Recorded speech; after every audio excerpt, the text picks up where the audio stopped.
अस्सलाम वालेकुम students. Previous lecture में हमने बात की थी नेमिंग ऑफ अल्केन की, लेकिन इस लेक्चर में हम बात करते हैं naming of alkyne and alkynes की। तो सबसे पहले आप लोगों को पता होना चाहिए व्हाट आर अल्कीन्स, E-N-E। तो यहाँ पे मैंने ये टर्म लिखी है, इसमें E-N-E-R है। तो इस E-N-E का क्या मतलब है? इस E-N-E का मतलब है कि हमारे पास कार्बन कार्बन के दरमियान डबल बॉन्ड जब भी प्रेजेंट होगा तो तब हम उसे नाम देंगे अल्कीन का। अगेन बता रही हूँ, कार्बन कार्बन के दरमियान डबल बॉन्ड प्रेजेंट हो तो उसे हम नाम देते हैं अल्कीन का। और इसी तरह हम इसके नेम के एंड पे भी E-N-E लिख देते हैं। जैसे कि अल्केन में पहला नाम था मीथेन, लेकिन यहाँ पे जो है वो मीथेन प्रेजेंट नहीं होगा क्योंकि कार्बन कार्बन दो कार्बन्स के दरमियान डबल बॉन्ड होते हैं तो मिनिमम 2 कार्बन्स का होना जरूरी है। तो इसलिए हमारे पास इसका जो पहला कंपाउंड होगा वो क्या हो जाएगा? वो हो जाएगा इथीन। आपने प्रीवियस लेक्चर में देखा था कि इथीन में कितने कार्बन्स होते हैं? 2 कार्बन्स होते हैं और इन 2 कार्बन्स के दरमियान क्या हो जाएगा? डबल बॉन्ड आ जाएगा। और यहाँ पे इसका मैं लिख देती हूँ name, number of carbon, structure. तो अगर मैं इसका स्ट्रक्चर बनाना चाहूँ तो कार्बन की वैलेंसी कितनी पूरी करनी होती है? 4। ये कार्बन कितने बॉन्ड्स बना रहा है? 1 और 2। तो हाइड्रोजन्स कितने होंगे? 1 और 2 हाइड्रोजन्स इसके ऊपर अटैच हो जाएंगे। सेम केस है, ये कार्बन कितने बॉन्ड बना रहा है? 2, तो इसके ऊपर भी 2 हाइड्रोजन्स जो है वो अटैच हो जाएंगे। तो इसे हम कहेंगे ये हमारे पास क्या आ जाता है? इथीन आ जाता है। अगर मैं इसे कंडेंस फॉर्म में लिखती हूँ आ जाएगा H2, क्योंकि इस कार्बन के ऊपर 2 हाइड्रोजन अटैच है, इनके दरमियान डबल बॉन्ड एंड यहाँ पे H2 आ जाएगा। नाउ हम इसके सेकंड कंपाउंड की बात करते हैं जो कि हमारे पास क्या हो जाएगा? प्रोपीन। और प्रीवियस लेक्चर में देख चुके हैं, इसमें 3 कार्बन्स होते हैं, 1, 2 और 3। तो यहाँ पे इन 2 कार्बन्स के दरमियान या इन 2 के दरमियान किसी के दरमियान भी डबल बॉन्ड आ जाएगा तो वो हमारे पास क्या बन जाएगा? प्रोपीन। चलिए मैं इनके दरमियान लगा देती हूँ। तो फिर हमारे पास इसकी हाइड्रोजन की वैलेंसी पूरी करनी है। तो ये कार्बन 2 बॉन्ड्स बना रही है तो 2 क्या हो जाएंगे? हाइड्रोजन्स हो जाएंगे। ये कार्बन 1, 2 और 3 बॉन्ड्स बना रही है और इसके ऊपर हाइड्रोजन कितने आ जाएंगे? 1। ये कार्बन जस्ट 1 बॉन्ड बना रही है और इसके ऊपर आ जाएंगे 3 हाइड्रोजन्स। अगर मैं इसे कंडेंस फॉर्म में लिखती हूँ तो ये कार्बन, इसके ऊपर कितने हाइड्रोजन्स हैं? 1, 2 और 3 हाइड्रोजन्स। इस कार्बन के ऊपर जस्ट 1 हाइड्रोजन है एंड यहाँ पे डबल बॉन्ड शो किया हुआ है और इसके ऊपर कितने हाइड्रोजन्स हैं? 2।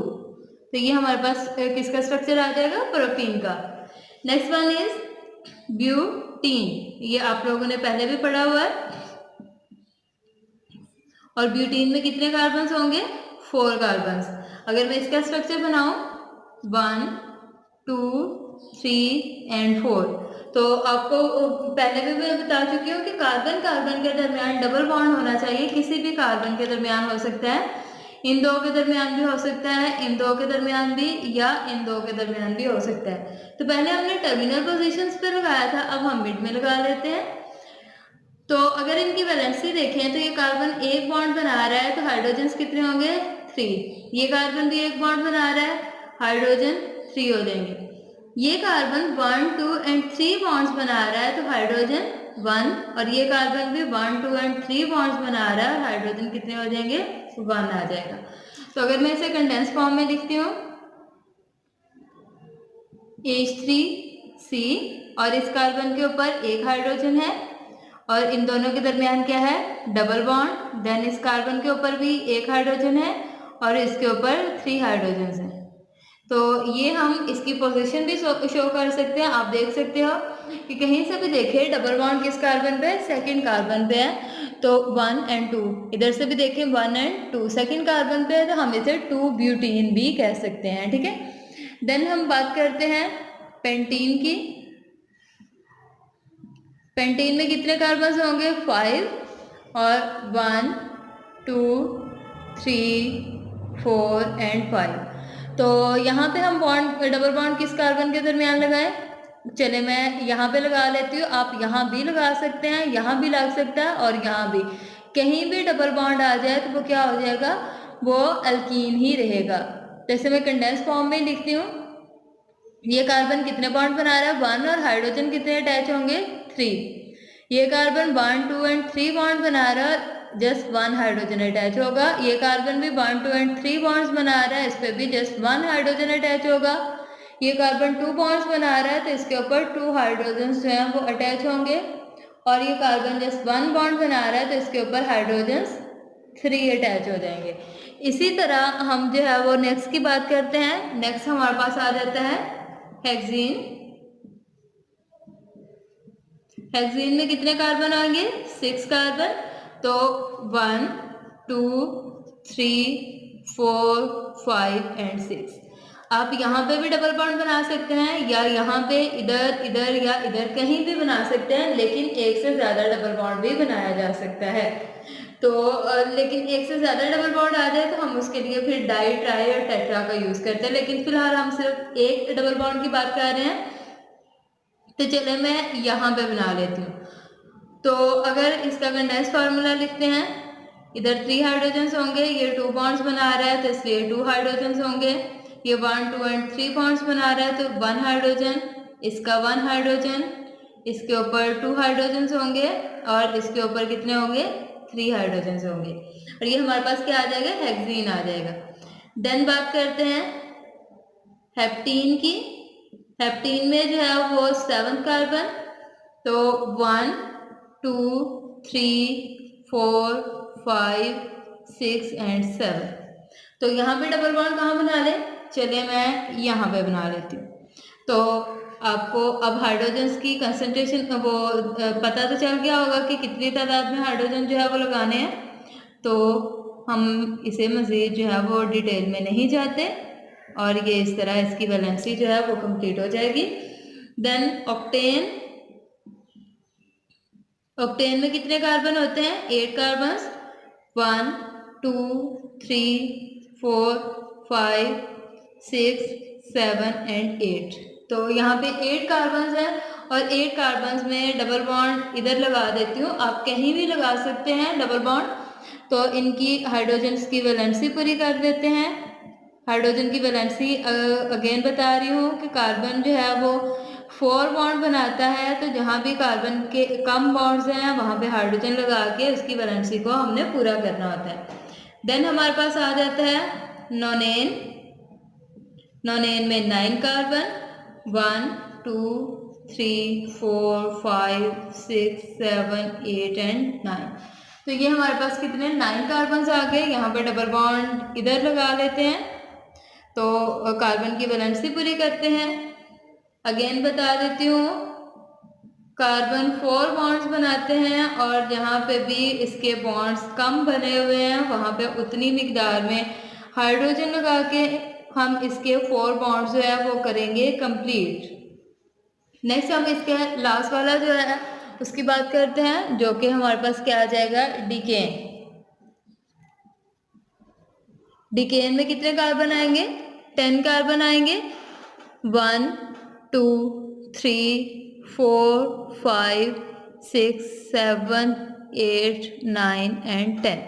तो ये हमारे पास 10 कार्बन आ गए। अब यहाँ पे इनमें डबल बॉन्ड चले मैं यहाँ पे लगा देती हूँ, तो बाकी की वैलेंसी जो है वो मैं हाइड्रोजन्स लगा के पूरी कर दूँगी। तो यहाँ पे 2 हाइड्रोजन्स, इधर भी 2, इधर भी 2, इधर 1 हाइड्रोजन, क्योंकि 1 2 एंड 3 बॉन्ड्स पहले बने हुए थे और 4th हाइड्रोजन के साथ बन रहा है। तो यहाँ पे भी 2 हाइड्रोजन्स, इधर भी 2 2 एंड यहाँ पे भी 2। तो ये हमारे पास क्या आ जाएगा डिकीन, सॉरी ENE आएगा। यहाँ पे भी हमारे पास ENE आएगा और यहाँ पे भी ENE आएगा, सॉरी फॉर इट। एंड हम अब बात करते हैं लास्ट वन की, जो कि हमारे पास क्या होता है अल्कीन। लेकिन अल्कीन करने से पहले मैं आप लोगों को इसका जो है वो फार्मूला बता देती हूँ। जैसे मैंने अल्केन का बताया था कि अल्केन में अगर आपने डायरेक्टली लिखना हो, कार्बन लिखने हो, जैसे कार्बन 4 है तो आपको पता नहीं चल रहा कि इसमें हाइड्रोजन कितने अटैच होने चाहिए, तो इसके लिए फार्मूला क्या होगा। तो इसके लिए जो है अल्कीन के लिए फार्मूला होता है CnH2n। तो ये हमारे पास किसके लिए फार्मूला है? अल्कीन्स के लिए। तो इसमें फार्मूला में वैल्यूज पुट करके देखते हैं कि ये काम भी करता है या नहीं। तो चलो हम इधर भी 4 वाला पुट कर लेते हैं। तो C4 एंड H2 × 4, ये क्या आ जाएगा? C4 4 2 8। तो हम जो है वो ब्यूटीन में जो है वो हाइड्रोजन देख लेते हैं। 3 4 5 6 7 एंड 8। तो अब देख सकते हैं कि इसमें 8 हाइड्रोजन है। अगर हम बात करते हैं, चलो इसकी बात कर लेते हैं डिकेन की, यहाँ हम ऑक्टेन की बात कर लेते हैं। अल्केन में भी डिकेन की थी, इधर और इसकी कर लेते हैं। C8H2 × 8, ये क्या बन जाएगा? C8H8 16। तो डिकेन जो है ऑक्टेन में हम लोग हाइड्रोजन जो है वो काउंट कर लेते हैं। ऑक्टेन में कितने हाइड्रोजन है? 3 4 5 6 7 8 9 10 11 12 13 14 15 एंड 16। तो जैसे कि हमने फार्मूला से कैलकुलेट किया था बिल्कुल उसी तरह है। तो अगर आपने डायरेक्ट लिखना हो तो आप अल्कीन के लिए ये फार्मूला यूज़ कर सकते हैं। नाउ हम बात करते हैं नेक्स्ट की, जो कि क्या है? अल्काइंस है। और यहाँ पे भी अल्काइन YNE का वर्ड जहाँ पे भी यूज़ हो जाए आप लोगों को फ़ौरन पता चल जाना चाहिए कि यहाँ पे कार्बन कार्बन के दरमियान क्या है? ट्रिपल बॉन्ड है। 3 बॉन्ड्स जो हैं वो कार्बन कार्बन के दरमियान बने हुए हैं। तो यहाँ पे भी हमारे पास जो है वो इसका फर्स्ट मेंबर जो है वो मिथाइन नहीं होगा, क्योंकि कार्बन कार्बन के दरमियान ट्रिपल बॉन्ड है। तो इसलिए कम से कम 2 कार्बन्स की प्रेजेंस जो है वो लाजमी होती है। तो यहाँ पे इसका फर्स्ट मेंबर जो है वो इथाइन ही होगा। तो यहाँ पे मैं लिख देती हूँ नंबर ऑफ कार्बन्स, देन इसका हम लिख लेंगे स्ट्रक्चर। अब हम कंडेंस फॉर्म में लिखेंगे क्योंकि हाइड्रोजन आप लोगों को अटैच करने आगे होंगे। और यहाँ पे फर्स्ट मेंबर क्या है? Ethyne YNE। इथाइन में कितने कार्बन्स होते हैं? 2, 1 एंड 2 कार्बन्स लिखें, लेकिन यहाँ पे बॉन्ड्स कितने होंगे कार्बन कार्बन के दरमियान? Triple bond. तो अगर ट्रिपल बॉन्ड होगा तो ये कार्बन कितने बॉन्ड बना रहा है? 1 2 एंड 3। तो हाइड्रोजन कितने अटैच होंगे? जस्ट 1। ये कार्बन 1 2 एंड 3 बॉन्ड्स बना रहा है, तो इसलिए हाइड्रोजन भी जस्ट 1 आएगा। देन हमारे पास नेक्स्ट आ जाता है प्रोपाइन। प्रोपाइन में कितने कार्बन्स हैं? 3 कार्बन्स हैं, 1 2 एंड 3। तो आप इन 2 कार्बन्स के दरमियान भी ट्रिपल बॉन्ड लगा सकते हो या इन दोनों के दरमियान भी लगा सकते हैं। चले मैं इनके दरमियान लगा लेती हूँ। तो ये कार्बन कितने बॉन्ड्स बना रहा है? 1 2 एंड 3। तो 4th कार्बन हाइड्रोजन लग जाएगा। ये कार्बन 1 2 3 एंड 4th बॉन्ड बना रहा है, तो इसे मजीद कोई भी बॉन्ड बनाने की ज़रूरत नहीं है। तो ये कार्बन जस्ट 1 बना रहा है, इसके ऊपर 3 हाइड्रोजन्स लगा देंगे। इसके बाद हमारे पास क्या आ जाएगा? ब्यूटाइन। ब्यूटाइन में कितने कार्बन्स होते हैं? 4 1 2 3 एंड 4। यहाँ पे 3 लगा दिया तो 1 हाइड्रोजन, इसके बॉन्ड्स कंप्लीट है, कोई भी हाइड्रोजन नहीं लगेगा। यहाँ पे 2 एंड यहाँ पे 3। तो सेम आप इसी तरह रिपीट करते जाएं तो ये हमारे पास डिकाइन तक जो है वो इसके नेम जो है वो आ जाएंगे। अब इसके स्ट्रक्चर्स आप लोगों ने जो फर्दर रह गए हैं आपने खुद बना के देखने हैं। लेकिन यहाँ पे मैं आप लोगों का एक और जो है वो क्लियर कर देती हूँ। वो हमारे पास क्या आ जाता है? वो अल्काइल रेडिकल आ जाता है।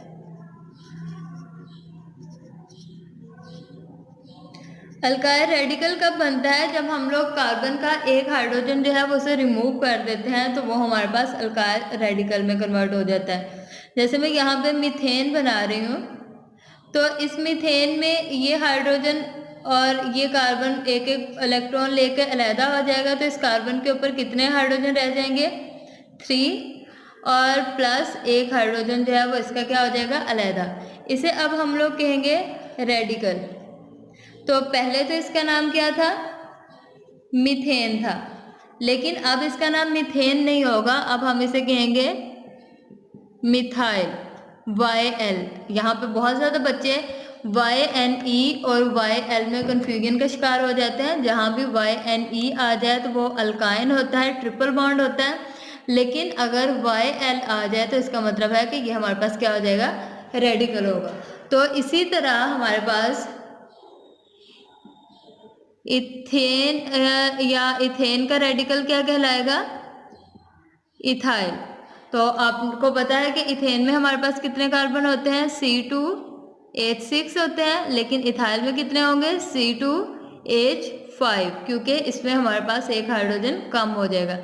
इसी तरह propyl, butyl, pentyl, hexyl, heptyl, octyl and nonyl and decyl. तो ये हमारे पास सारे जो हैं वो रेडिकल्स होंगे। जब तक आप इसको नहीं समझोगे, आप लोगों को ऑर्गेनिक केमिस्ट्री जो है वो क्लियर नहीं होगी। तो सबसे पहले आपने इनके नेम्स जो हैं, अल्केन, अल्कीन, अल्काइन और अल्काइल रेडिकल्स के नेम जो है वो आप लोगों को बहुत अच्छी तरह याद होने चाहिए। Thank you.